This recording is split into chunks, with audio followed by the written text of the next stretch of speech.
내 참된 친구 되신 구주여 나에게 임재하시사 이 세상 끝날 되어 숨질 때 주여 함께 하소서 나 주님 품에 안기며 참 안식 영생 누리리 내 갈 길 인도하여 주소서 오 나의 주시여 나 주님 품에 안기며 참 안식 영생 누리리 내 갈 길 인도하여 주소서 오 나의 주시여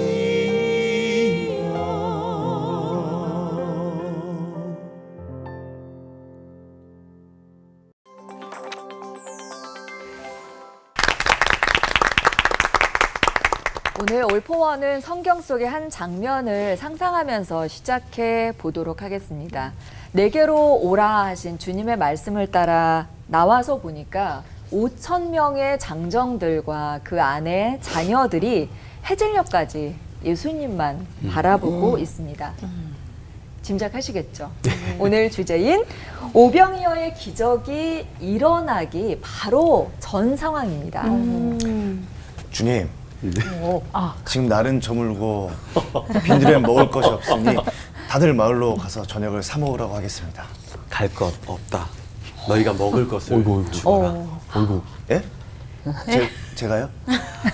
제가 돈이 어디 있다고 어떻게 이 많은 사람들을 그럴 수 있겠습니까? 그럼 너희에게 떡이 몇 개나 있는지 한번 보거라. 여기요. 이 아이한테 보리떡 5개와 물고기 2마리가 있답니다. 하지만 주님, 이걸로는 택도 없겠는데요? 자, 이리 가져오고 다들 앉게 하라.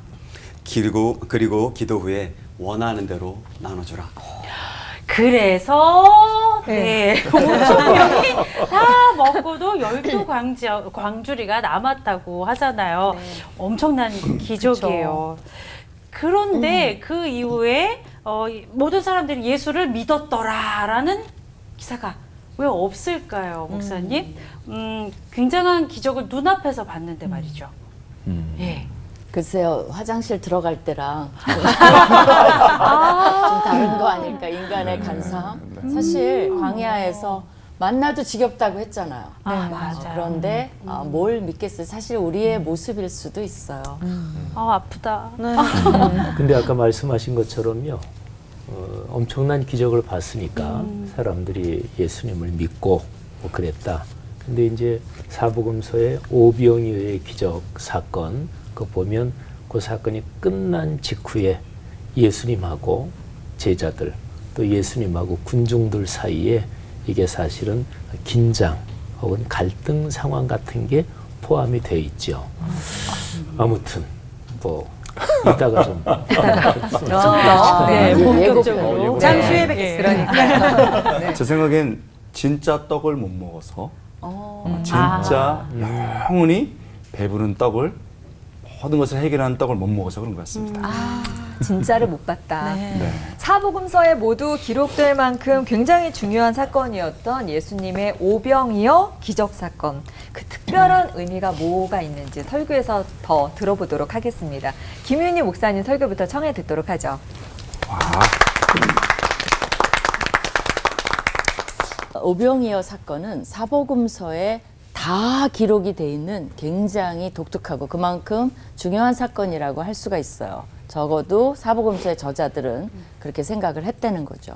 한 4가지 정도만 관찰을 해보겠습니다. 첫 번째는요, 예수님의 성품에 대한 거예요.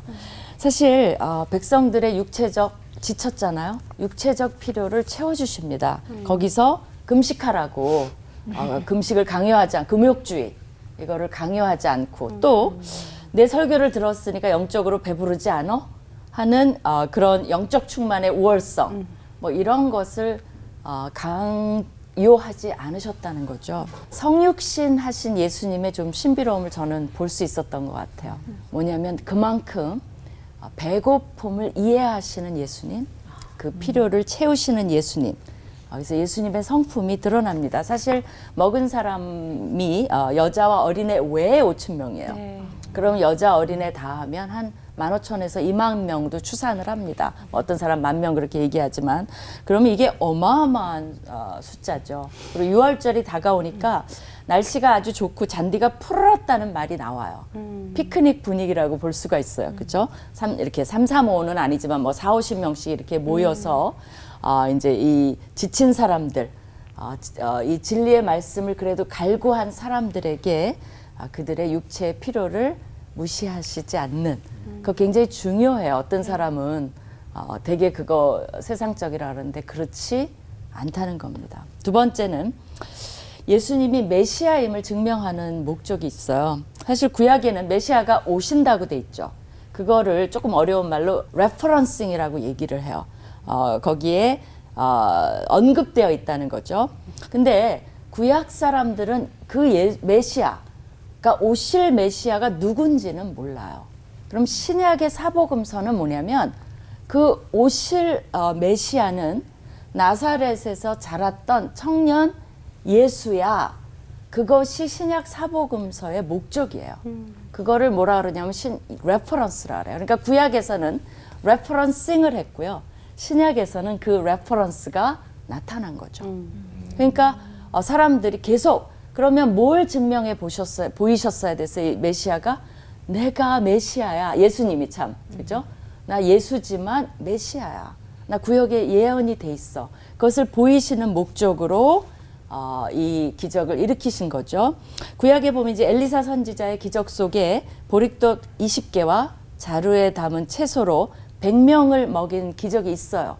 그러면 예수님은 뭐예요? 엘리사 선지자보다 훨씬 능가하시는 분이라는 거죠. 또 모세가 만나를 주셨듯이 예수님도 그런 양식을 공급해 주시는 모세와 같은 선지자다라는 것을 증명해 보이는 거죠. 그러니까 엘리사 선지자 같은 예수님, 모세와 같은 예수님, 그러기 때문에 내가 그 예언된 메시아다라는 것을 증명해 보이는 거죠.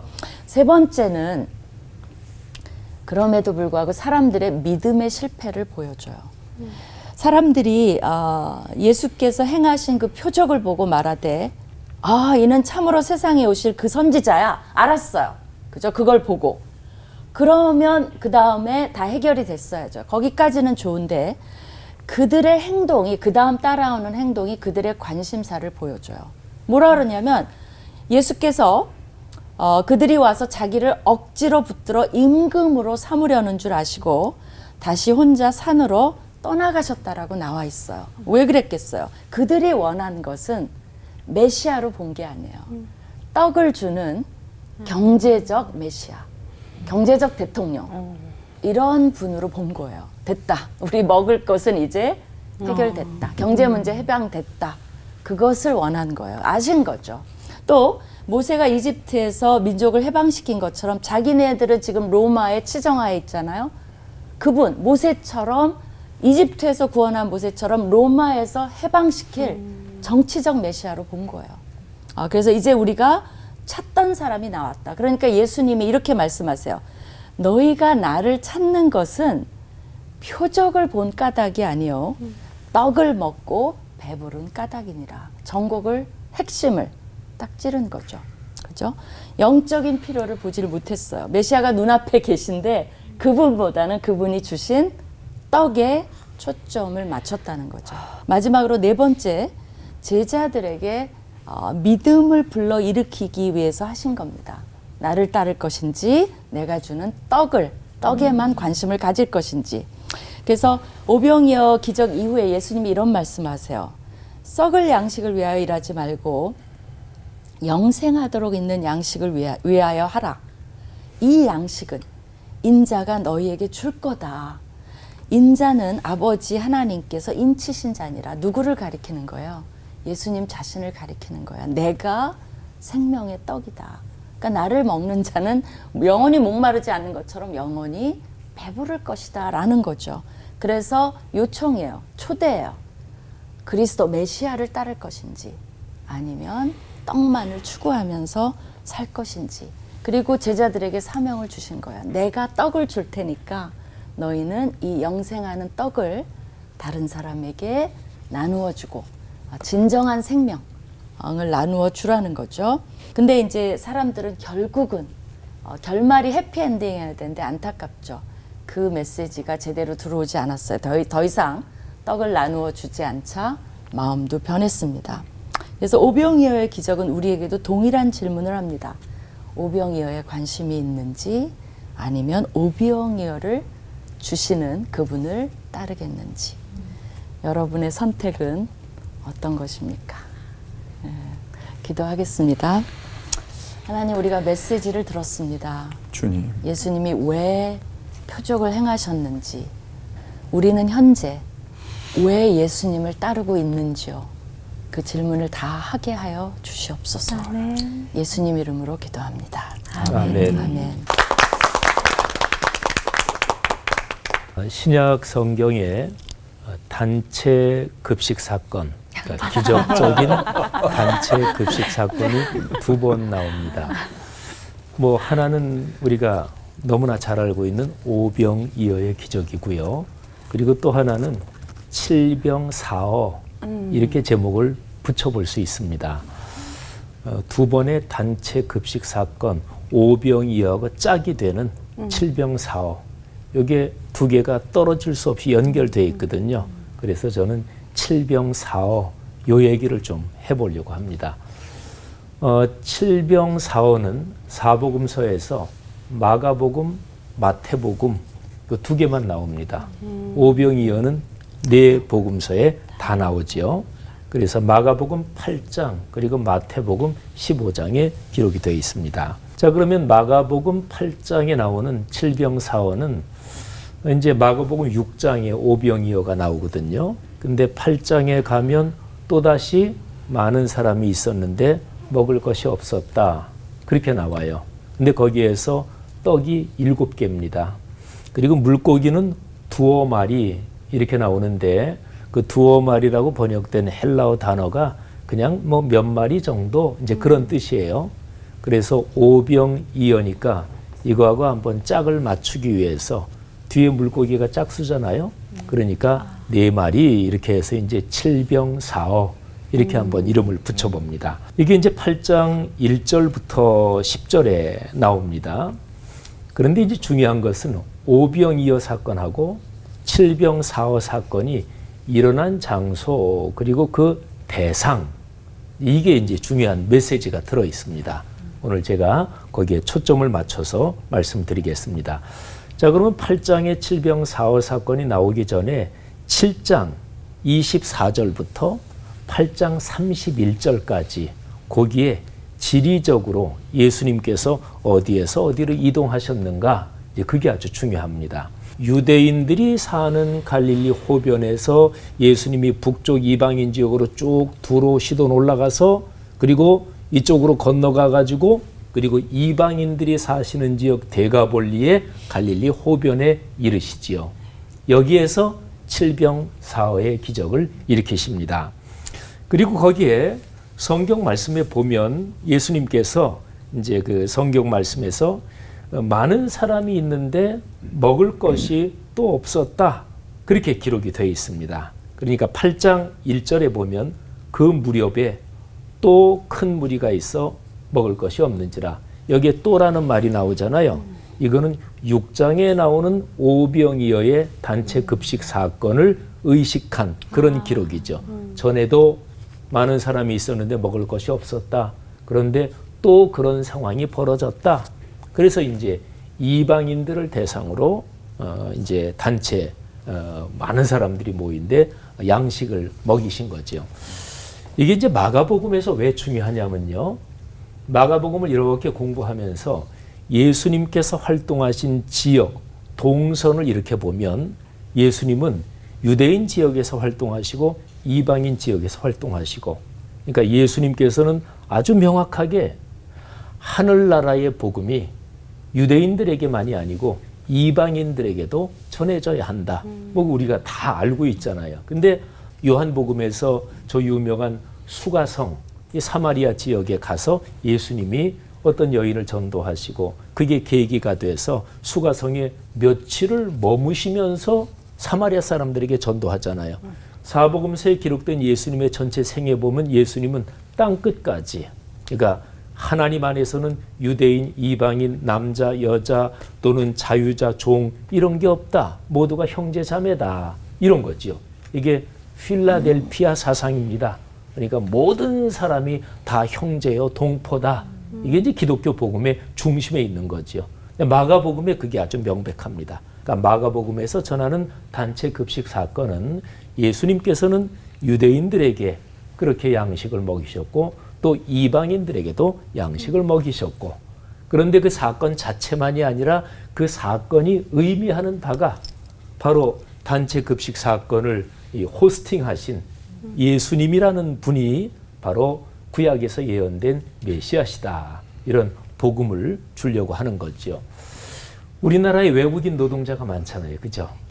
이분들한테 교회는 잘해야 합니다. 당연한 일이죠. 일반적인 인륜 도덕으로 봐도 그렇지만 이거는 기독교 신앙으로 나그네 또는 타지 사람들 잘 대해야 합니다. 우리나라 사람들 말고 밖의 사람들, 그분을 끌어안으라는 예수 그리스도의 메시지, 거기에 연관된 거죠. 한국교회가 그랬으면 좋겠어요. 예수님께서 베푸신 2번의 단체 급식 사건이 바로 그런 메시지를 주고 있다. 그런 거죠. 기도하겠습니다. 주님 은혜 감사합니다. 2번의 단체 급식 사건을 통해서 주님께서 저희들에게 주시는 메시지 묵상했습니다. 한국 교회와 이 땅의 그리스도인이 주 예수 그리스도의 마음을 헤아리며 또 깨달아 그렇게 살게 하옵소서. 아멘. 예수님 이름으로 기도 올립니다. 아멘. 예수님께서 가르치시고 듣다가 저녁이 되고 15,000명, 20,000명의 사람들이 굶주리고 있습니다. 예수님께서 그들을 보시면서 목자시니까 불쌍히 여기신 거죠. 그런데 우리가 이미 봤던 것처럼 알 수 없는 말을 하십니다. 제자들에게 너희가 먹을 걸 줘라. 이렇게 얘기하는 거죠. 빌립이 대답합니다. 빌립은요, 현실 파악이 빠르고 계산 능력도 엄청난 사람이었던 것 같습니다. 7절에 이렇게 됐어요.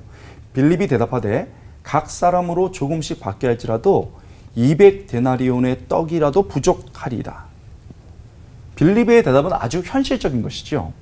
그리고 팩트, 객관적인 사실에 기반되어 있습니다. 최소의 필요한 것들을 계산한 겁니다. 여러분, 200데나리온의 빵이라도 부족하다라고 얘기했는데 우리가 잘 아는 것처럼 한 데나리온이 대략 하루 임금치거든요. 노동자의 하루 임금치입니다.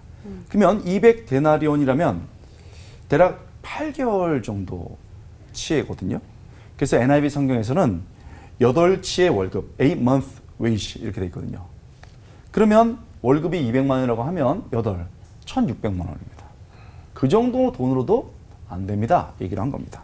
그런데 이 이야기를 하고 있는 동안에 안드레가 우리가 잘 아는 것처럼 한 아이를 데려왔습니다. 우리는 이 아이의 이름을 몰라요. 그냥 그 아이죠. 어린 아이입니다.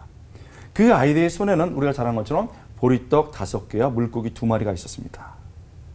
그것을 들고 온 아이를 이렇게 예수님께 소개하면서 여기 아이가 보리떡 5개와 물고기 2마리를 가지고 있나이다. 그러나 그것이 이 많은 사람에게 얼마나 되겠습니까?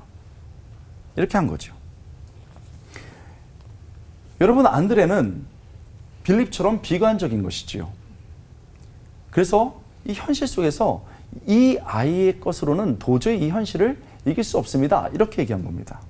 이 말이 틀린 건 아닙니다. 사실 아이의 손에 들린 것은 소박한 서민의 음식이고 아이가 한번 먹으면 끝나는 것이죠. 왜 그렇습니까? 보리떡은 당시 가난한 사람들이 먹는 평범한 음식이었습니다. 부자들은 밀떡을 먹거든요. 밀빵을 먹고. 그러니까 이 아이는 너무 가난한 아이죠. 물고기는 말린 겁니다. 그래서 그냥 짭짤하게 먹는 작은 겁니다. 여러분, 이 아이가 이걸 가지고 쫄랑쫄랑 나온 거예요. 제자 손에 붙잡혀서. 예수님이 이름 없는 그 아이를 보십니다. 그리고 너무나도 드리고 싶었던 그 아이의 물고기와 떡을 보시는 것이죠. 여러분, 그리고 예수님께서 이것을 받으셔서 하나님께 축사, 감사의 기도를 드립니다. 그리고 우리가 아는 것처럼 그때 그 아이의 물고기와 떡을 통해서 하나님의 역사가 일어난 겁니다.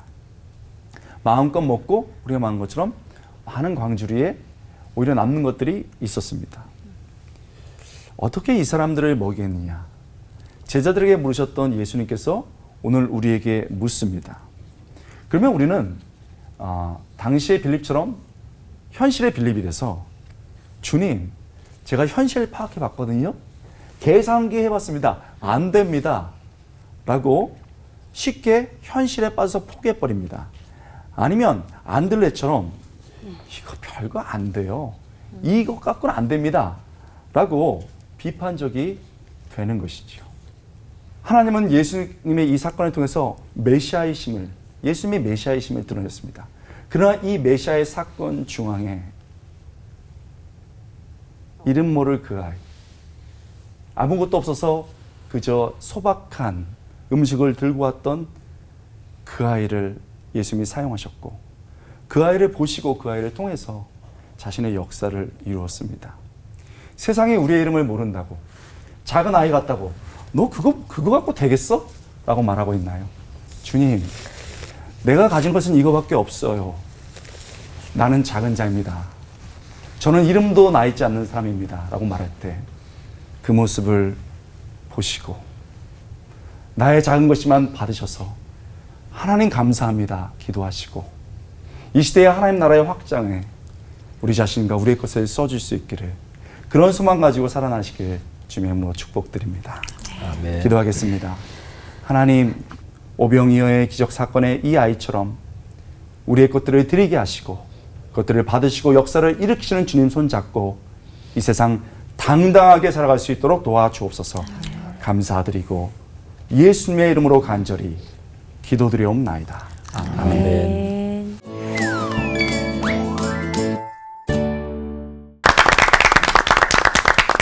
오늘 먹을 떡과 영원히 먹을 떡 중에서 어떤 것을 선택할 것인가란 고민의 문제를 또 던져주셨고요. 작은 것을 선뜻 드리는 그 손길에 우리가 살고 또 우리 이웃까지 살릴 수 있다는 감동의 이야기까지 너무나 잘 들었습니다. 오병이어의 기적이 신화가 아니고요. 실화입니다. 그죠? 맞습니다. 그때나 지금이나 그럼에도 불구하고 그런 초자연적인 역사, 그걸 뭐 자기가 알 수 없는 영역이니까 믿지를 못하면서 무슨 그런 뭐 기적이 있어, 뭐 말도 안 돼 하면서 그냥 믿지 못할 부분들을 찾아내는 사람들이 있더라고요. 오병이어가 얼마나 대단한 예수님의 그 표적이었는지, 그리고 사복음서가 유일하게 이 표적을 다 공통으로 모두 전하고 있는 이유는 뭔지 좀 더 우리 시청자분들과 저희들이 실감할 수 있게 목사님들 말씀 부탁드리겠습니다. 모세와 같은 선지자를 보내시겠다고 하나님이 구약에서 약속해 주셨어요. 그렇다면 유대인들은 누구를 찾죠? 모세와 같은 선지자가 메시아인 걸 알아요. 그렇기 때문에 계속 그 질문을 하는 거예요. 근데 모세가 일으킨 가장 중요한 그 기적들에는 출애굽이 있고 또 만나가 있어요. 그거의 접점에 연결되는 게 바로 어떻게 보면 오병이어죠. 만나를 공급하고, 그죠? 또 출애굽은 해방, 민족의 해방, 이쪽도 민족의 해방. 근데 예수님은 민족의 구원, 또 인류의 구원, 그거죠. 그런 정치적인 해방은 아니었죠.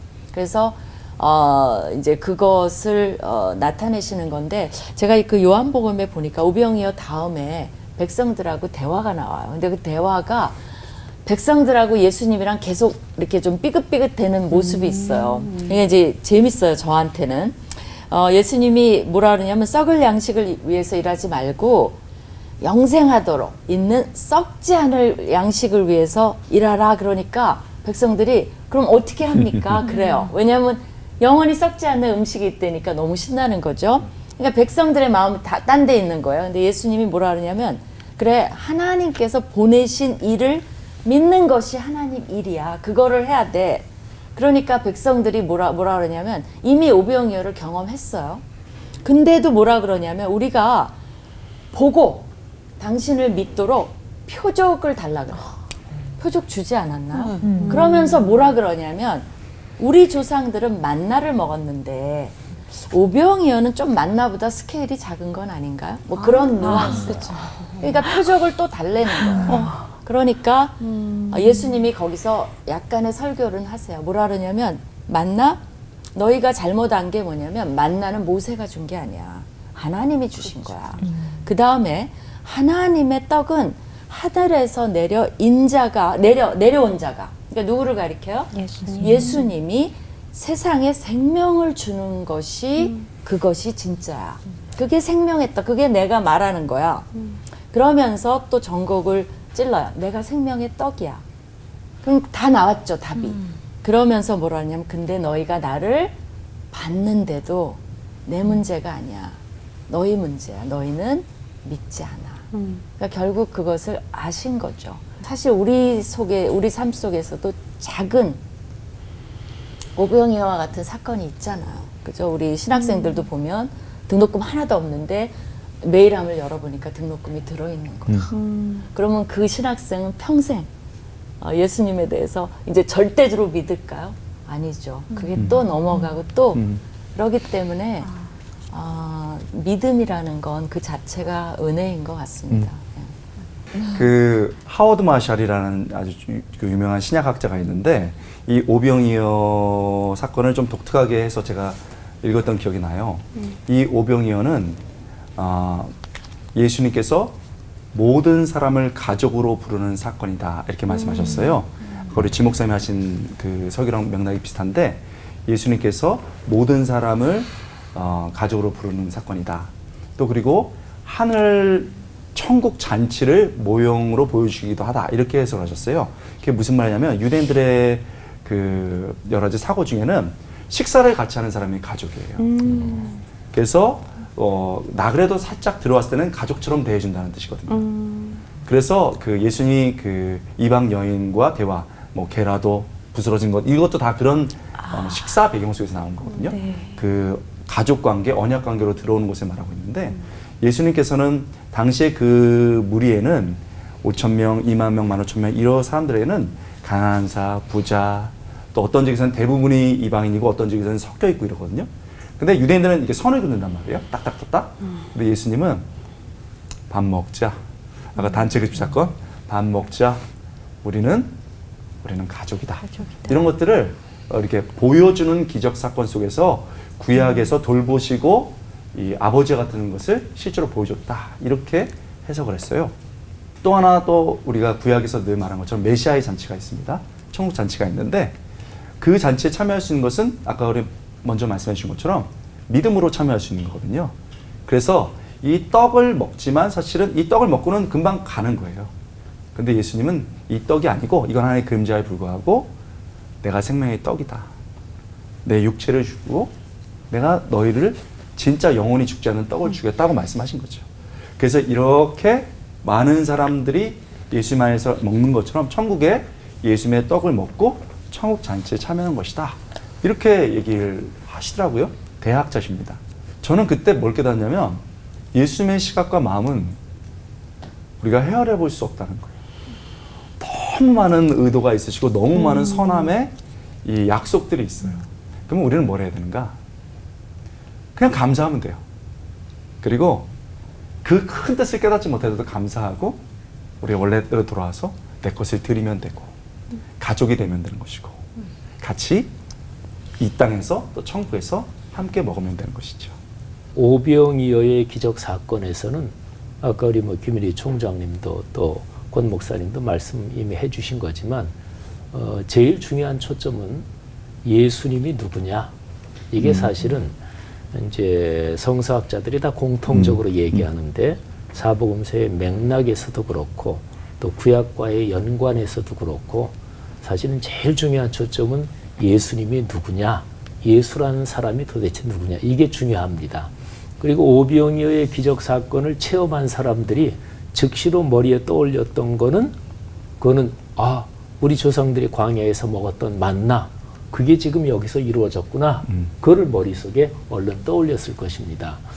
그러니까 오병이어의 기적 사건에서 제일 중요한 거는 예수가 구약 성경에서 오랫동안 예언되어 오던 바로 그 메시아다, 그 그리스도다. 이게 사실은 핵심인 거죠. 사복음서가 다 차이가 있고 특징이 있지만 이 점에서는 완전히 공통적입니다. 그러니까 제일 중요한 거는 예수가 그리스도시다. 사도신경의 고백이 바로 예수는 그리스도시다 이거잖아요. 뭐 그렇게 정리하면 뭐 좋지 않을까 하는 생각입니다.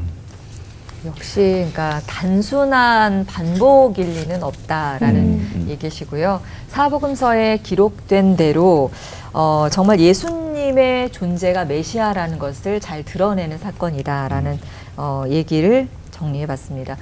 이런 점에서 오병이어의 당시의 상황을 우리가 조금 더 구체적으로 살펴 들어가면 좋을 것 같아요. 네, 그래서 준비했습니다. 떡과 물고기 그 이상의 은혜를 누리기 위한 질문 타임. 네, 첫 번째 질문은 5,000명, 아니 그 2만 명이나 되는 사람들이 들판에 있어요. 누가 봐도 그 많은 사람들을 못 먹일 게 뻔해요. 여기서 첫 번째 궁금증은, 그런데 왜 예수님은 제자들에게 너희가 먹을 것을 주라고 하셨을까? 그리고 그날 오병이어의 기적을 본 제자들은 예수님이 메시아임을 바로 알았을까? 요거 김윤희 목사님께 한번 여쭤보고 싶습니다. 네, 질문이 너무 날카로워요. 핵심을 딱 집었어요. 네, 이런 질문은 제일 이상 못하셨죠. 누가 질문을 줬을까? 사실은 예수님은 이제 물론 대중에게도 굉장히 관심이 있고 본인을 드러내시지만 사실 예수님의 더 관심사는 늘 제자들이에요. 그들을 어떻게 나를 이해할까? 제자들이라도 알아야 되잖아요. 그래서 제자들의 믿음을 시험했다는 말이 나와요. 그래서 일부러 물어봤다는 말이 나오고 어디서는 빌립을 콕 찍어서 물어봤다는 말이 나와요.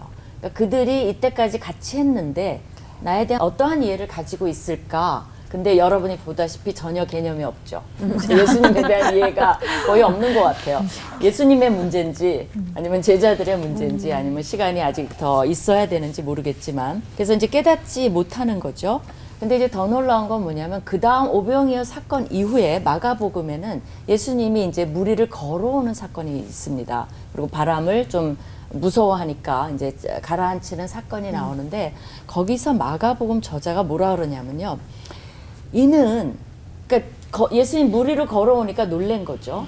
근데 아니 오병이어 사건을 봤는데 그걸 보고도 아주 마가복음이 딱 잘 집었어요. 이는 그 제자들이 그 떡 떼시던 일을 깨닫지 못하고 도리어 그 마음이 둔하여졌음이로라. 저도 사실 이건 이해가 안 가요. 어떻게 그럴 수가 있지? 그러니까 그거 보고도 사실은 한참 걸렸죠. 베드로도 뭐 거기서 무리를 베드로도 걸었어요. 그러고도 나중에 예수님 돌아가실 때 보면 또 그러니까 이해는 안 가지만 정말 우리가 겸손하게 그걸 받아들여야 되는 것 같아요. 그게 정말 우리다. 우리가 그만큼 둔하고 단단하고 아무리 은혜를 베풀고 기적을 베풀어주고 우리 삶에 역사를 해주셔도 결국은 둔한 거 아닌가 그 생각이 있고요. 그러니까 믿음을 강화시켜주는 것이고 두 번째는 예수님의 사역을 일종의 암시하신 거예요. 내가 떡을 줬는데 너희는 이런 사역을 해라. 그건 뭐냐면 영생하는 떡 그 강의를 하셨잖아요. 영생의 떡을 나눠줘라. 그 말은 뭐예요? 복음을 전하라는 사명을 앞으로 너희에게 줄 거다라는 암시가 들어있어요. 그럼 제자들에게만 준 게 아니죠. 우리도 다 그 영생의 떡을 계속적으로 나누어 주는. 그러니까 오병이어는 사명이지 오병이어 재밌다가 아니죠. 그죠? 그거는 뭐 제자들이 둔하여진 거나 우리가 이거 다 하고도 재밌어. 밥 먹으러 가자. 김밥이 좋아. 그러면 사실은 똑같아요. 예수님도 뭐라 그러죠? 이게 다 그렇구나 라는 실망이 있으시겠죠. 오병이어 끝나면 뭐 해야 돼요? 복음을 전하자가 돼야 된다는 거죠. 그게 핵심이죠. 예. 네. 식사 때가 되면 밥은 먹고 밥값으로 복음 전하겠습니다. 네. 아멘. 네, 그런데 이상한 정황이 한 가지 더 있습니다. 먹을 입이 총 2만 개예요. 그리고 예수님 손에는 어린이 1명 분량의 음식만 있습니다. 그런데 그 음식을 가지고 예수님이 제일 먼저 하신 것이 감사 기도란 말입니다. 도저히 감사할 상황이 아닌데, 그리고 저라면 도와달라는 기도가 엄청 나왔을 것 같거든요, 권호 목사님. 이 질문 저 좀 도와주십시오. 감사 기도를 왜 드렸느냐? 네네. 네.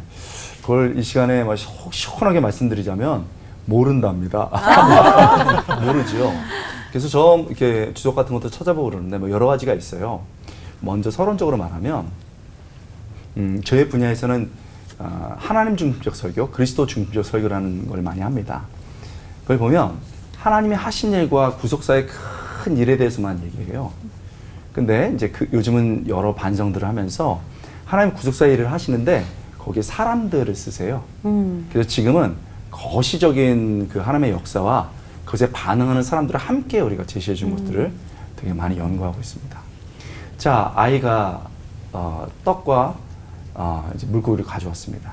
그러면 그걸 보시고 감사 기도로 하나님께 드리신 건데, 하나님 이제 구약에 예시한 대로 광야에서 먹였던 그 하나님의 그 모습이 진짜 성육신의 모습으로, 진짜 메시아의 모습으로 나타난 것들을 오게 하신 것에 대해서 감사합니다. 이런 기도일 수도 있고, 하나님 정말 능력을 행하실 분이 하나님이십니다 하고 그 능력을 주신 하나님께 감사하는 것일 수도 있고, 또 이 아이의 믿음으로 인해서 이 기적이, 하나님 나라의 이 역사가 이 어린아이 같은 믿음이라는 것도 포함될 수 있다는 거죠.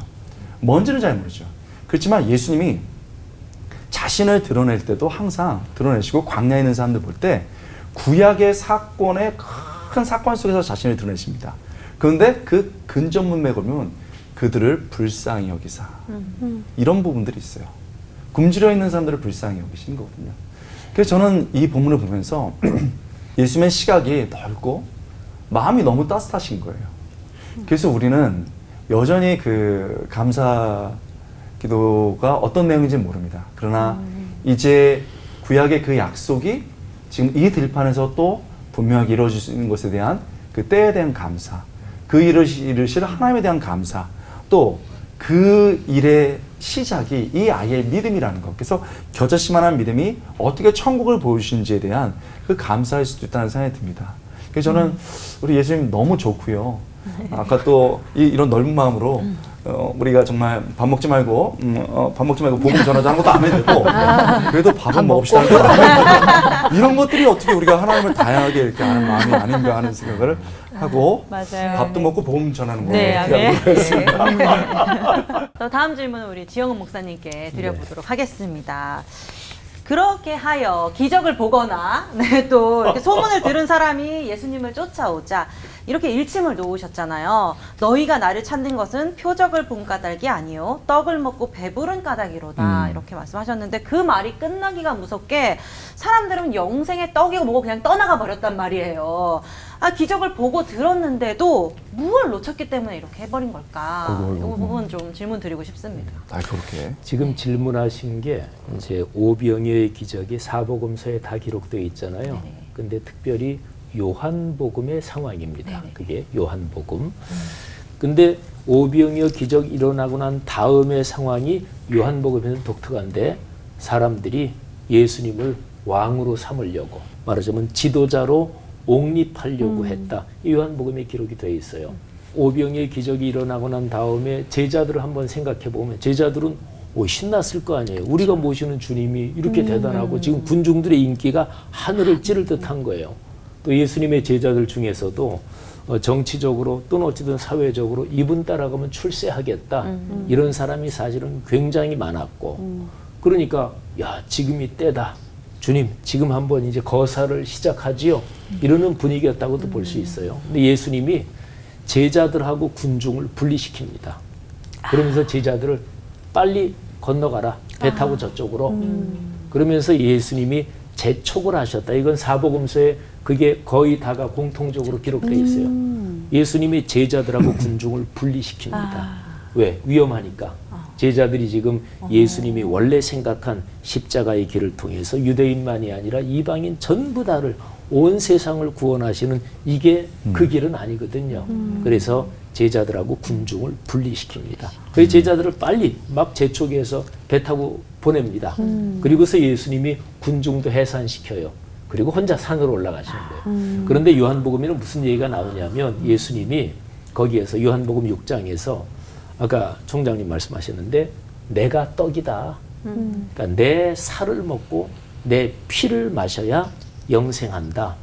아주 다이렉트로 말씀하셔요. 내 살을 먹어라. 내 피를 먹어라. 그러니까 사복음서에서는 아주 독특하게 예수님이 십자가에서 희생당하실 거를 마테마가 누가에서는 이 최후의 만찬 식사하시면서 이게 내가 주는 떡이다. 이게 내 피다. 이렇게 하시잖아요. 근데 요한복음에서는 오병이어 사건에서 그 말씀을 하셔요. 내가 내 살을 먹어야 된다. 내 피를 마셔야 된다. 그러니까 세상 그때 들은 사람들이 이 사람이 무슨 우리 식인종대라 그러는 거야. 그래가지고 사람들이 떠나는 거예요. 그래서 그때 예수님이 베드로 제자들한테 너희도 나를 떠날 거냐? 그랬더니 베드로가 하는 말이 주여 영생의 말씀이 여기 있는데 우리가 떠나서 누구에게 가겠습니까? 우리는 안 떠납니다. 근데 어떤 성사학자들은 제자들도 떠나고 싶었다. 그냥 그렇게 정도 제자들도 상당히 마음이 흔들렸다. 이렇게. 그러니까 예수님이 대놓고 십자가의 길, 그 길을 대놓고 말씀하신 거예요. 아주 그냥 다 그냥 확 열어놓고. 그러니까 사람들이 이거 부자 되는 길 아니네. 이거 이 양반 출세할 줄 알았더니 그 길이 아니네. 그리고 이제 떠나간 거지요. 그리고 이제 결국에는 십자가 사건에서 예수님의 길이 확 드러났고, 그거는 인간이 보기에는 어리석은 거고, 또 세상이 보기에는 그거 참 이게 미련한 멍청한 짓이고, 그런데 구원 얻는 사람에게는 하나님의 능력이다. 성령의 역사가 있어서 그걸 깨닫고, 그래서 이제 복음이 전파되는 거지요. 표적이 헬라어로 세메이아인데, 표적이란 뜻이 뭐냐면 어떤 것을 표시해 주는 사건, 어떤 것을 표시해 주는 기적이죠. 그러니까 오병이어의 기적은 예수님 이분이 그리스도야, 요거를 표시해 주는 건데 사람들이 그거는 못 보고 그냥 이 기적, 이 사건만 보는 거지요. 그러니까 표적은 이미 주셨는데 아까 말씀들 해주신 대로 근데 못 본 거지요. 그래서 예수님이 어떤 사건이 있을 때 그 사건이 뭐를 얘기해 주는지 그 의미를 깨달아야 된다. 뭐를 표시해 주는지 그걸 깨달아야 된다. 이제 그런 거죠. 성경에 자주 나오는 그 말씀이 생각났어요. 귀 있는 자는 들어라. 그러니까 정말 다 보여주시고 들려주셨는데도 깨닫지 못하는 우리의 아둔함을 오늘 또 다시 한번 깨닫게 되는 것 같습니다. 한 사람 한 사람의 구원을 위해서 얼마나 큰 사랑을 품고 계셨는지, 그 예수님의 사랑의 깊이, 넓이가 엄청나서 또 새로운 도전이 되는 그런 시간인 것 같아요. 오병이어 하면 기적이잖아요. 네. 기적은 날마다 만나길 바라는데, 그렇다면 과연 지금 현재 이 시대에도 기적이 가능할까요? 라고 이제 궁금증이 생깁니다. 목사님들의 오병이어가 있다면 하나씩 이야기해 주시면 좋을 것 같고, 직접적 그리고 간접적으로 경험하셨던 오병이어의 감동, 또 그것을 통해서 저희들에게 도전을 던져주시면 참 좋겠습니다. 네. 어느 고아원에서 이제 식량이 다 떨어졌어요. 그래서 다음날 먹을 식량이 없어요. 그러니까 조지 뮬러이스 있어요. 고아원을 하셨고 5만 번 기도 응답을 받았으니까. 그러니까 이제 기도한 거죠. 했는데 정말 아니나 다를까 아침에 막 음식차가 막 들이닥치는 거예요. 그래서 이제 사정을 알아보니까 그날 원래 그 학교가 휴교령인 걸 모르고 이제 음식 다 나눠줄 음식을 만든 거예요. 급식소에서. 우리나라 상황이 아니에요. 근데 이제 만들고 다 했는데 그날이 휴교였던 거예요. 그러니까 그 많은 남은 것을 어떻게 하겠어요? 그러니까 고아원으로 가져가라. 그렇게 해서 기도하고 일어나 보니까 급식 차량들이 고항으로 들이닥치는 거. 그래서 그때 제가 굉장히 그 은혜로 와서 어디 가서 이제 설교할 때 그 얘기를 했는데 오늘 그게 너무 생각났어요. 아이고. 제가 있던 저희 성결교단은 총회 산하의 그 조직을 지방회라 그래요. 장로교들은 노회라 그러고. 그런데 저희 지방회가 저희 교단에서 어떤 뭐 이런 과정에서 새로 이렇게 구성이 됐어요. 구성이 된 지 한 5년 정도 됐나, 4년? 예. 그런데 제일 처음 지방회가 구성될 때 뭐 때문에 좀 재정이 필요했어요. 그래서 지방의 교회가 40개가 조금 안 되는데 그 교회들이 아무래도 규모가 큰 교회도 있고 작은 교회도 있고, 그래서 보통 교계에서 무슨 일 할 때 규모가 좀 큰 교회들이 재정이 필요할 때 내고, 보통 뭐 통상적으로 그러죠. 그리고 한 교회가 목회자 한 사람의 사례를 드릴 수 없을 정도로 이게 재정이 작은 경우에 그런 교회를 보통 미자립 교회 이렇게 부르기도 하는데, 근데 그런 교회가 뭐 재정 낼 거는 사실은 거의 없잖아요. 그런데 그때 초기에 굉장히 분위기가 좋았어요. 서로가 다 마음이 하나 되고. 그래서 재정이 필요해서 그냥 규모 있는 교회들이 의뢰하듯이 그러면 우리들이 이제 재정 서로 좀 찬조하자 그랬는데, 그 작은 교회 목회자들이 몇 분이 우리 다 같이 합시다. 그래가지고 진짜 생각지도 못한 뭐 그냥 재정적으로 자립이 안 되는 교회들도 이렇게 저렇게 내서 참 그런 거 별로 본 적이 없을 정도로 풍성해졌던. 그래서 오늘 오병이어 기적 생각하면서 그런 것도 참 하나님께서 아름답게 역사하셨다, 그런 생각을 합니다. 오병이어 기적 있죠. 제가 이제 집이 어려워가지고 신학교 공부할 때 결단해야 했다는 순간이 있었습니다. 그때 이제 영어 공부하는 거 좋아해가지고 또 영어 재밌게 가르쳤거든요. 제가 영어를 이제 파트타임으로 가르쳤는데 학원생이 너무 잘 가르친다고 방학 동안에 풀타임으로 가르치라는 거예요. 그러면 딱 계산해 보니까 그때 당시 250만 원, 300만 원이 나올 것 같은 거예요. 그러면 학비를 벌 수 있고 집에도 헌금할 수 있잖아요. 그래서 여러분, 보리떡과 물고기가 뭡니까? 그게 내 거다. 그 다음에 내가 먹고 산다. 내가 잡고 있어도 당연하다, 이거 아닙니까? 그래서 제가 가르치는 거, 내가 벌어서 하는 거, 내 거고 당연한 거, 내가 먹고 사는 거잖아요. 그래서 저는 계약서를 쓰려고 했습니다. 딱 이거 하려고 하는데, 그러면 그 순간 연락이 온 거예요. 여러 교회, 그 개척교회들 모임들이 있는데, 여기 몇 군데서 연락해서 지금 저희가 그 청소년 집회를 해야 되는데 할 사람이 없다. 그래서 어떤 분들, 유명한 분들 계시지 않냐 했더니 그분들은 다 스케줄이 잡혔다. 그럼 저한테 왜 하시냐니까 한가하실 것 같아서.